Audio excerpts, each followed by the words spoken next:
আট পৌড়ে হেসেলে আজ নিয়ে এসেছি ফুলকপির এক অনবদ্য রেসিপি। তৈরি করে দেখাবো গোবি বাটার মশলা।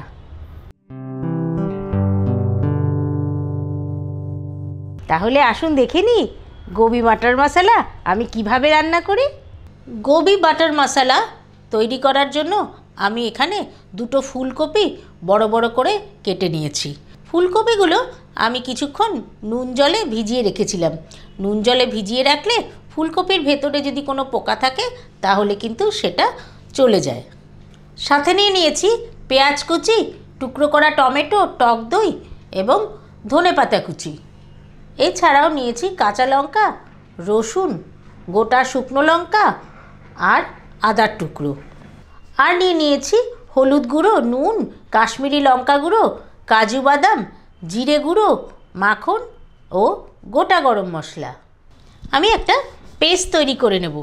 মিক্সির বাটিটা নিয়ে নিয়েছি, এর মধ্যে নিয়ে নিচ্ছি টমেটোর টুকরোগুলো, তারপরে নিচ্ছি পেঁয়াজ কুচি, কিছুটা আদা কুচি নিয়ে নিলাম 4-5 কোয়া রসুন, আর নিয়ে নিচ্ছি কাজু বাদাম। এছাড়াও নিয়ে নিচ্ছি 4-5টা কাঁচা লঙ্কা। পেস্টটা আমি মিক্সিতে করে নিলাম। কড়াই গরম করে নিয়েছি, রান্নাটি শুরু করে দিলাম। প্রথমেই আমি মাখন নিয়ে নিলাম, এর মধ্যে কিছুটা সাদা তেল দিয়ে দিচ্ছি।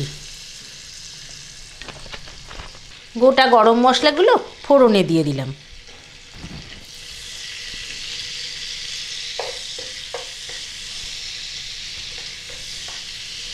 শুকনো লঙ্কাগুলো আমি ফোড়নে দিলাম, কিন্তু আমি ভাজবো না।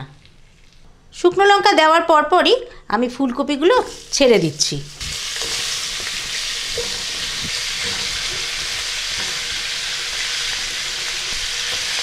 নুন নিয়ে নিলাম, দিয়ে দিলাম হলুদ গুঁড়ো।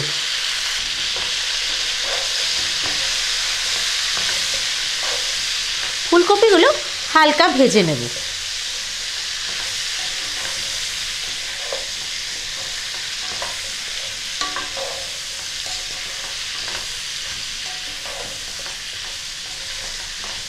ফুলকপি এমনিই খেতে খুব ভালো লাগে, আর এরকম রাজকীয়ভাবে রান্না করলে তো কথাই নেই।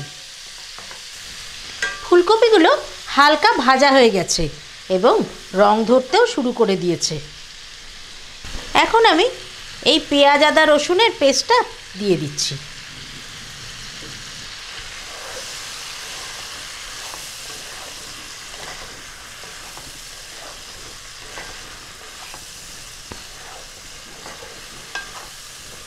এর সঙ্গে টক দইটা দিয়ে দিচ্ছি 1 চামচ কাশ্মীরি লঙ্কা গুঁড়ো রঙের জন্য। কাশ্মীরি লঙ্কা গুঁড়ো দিলে ঝাল কিন্তু হয় না, কিন্তু কালারটা খুব সুন্দর আসে।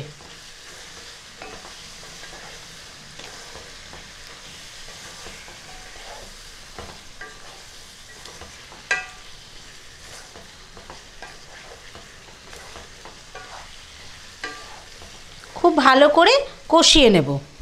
জিরে গুঁড়ো আমি 1/2 চামচ দিয়ে দিচ্ছি।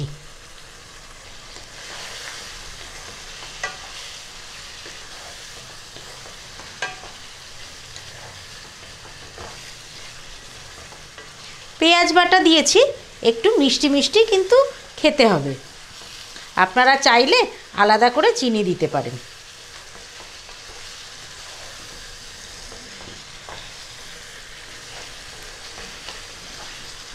মশলা কষতে শুরু করে দিয়েছে, দেখুন সাইড থেকে তেল ছেড়ে আসছে। আবারও কিছুক্ষণ কষাবো।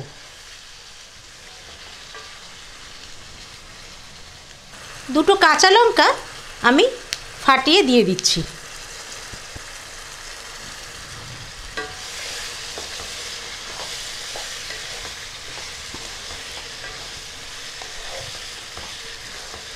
এই রান্নাটি কিন্তু ভাত, রুটি, পোলাও সবের সঙ্গেই খেতে পারবেন। ফুলকপি খুব ভালো করে কষে গেছে, মিক্সির বাটি ধোয়া জলটা দিয়ে দিচ্ছি। আমাদের মা ঠাকুমারা বলতেন শিল ধোয়া জল দিলে রান্নার টেস্ট কিন্তু দ্বিগুণ বেড়ে যায়। তো এখন তো শিলনোড়ায় কমই বাটা হয়, মিক্সিতেই বেশি বাটা হয়, তাই মিক্সির বাটি ধোয়া জলটা দিয়ে দিলাম।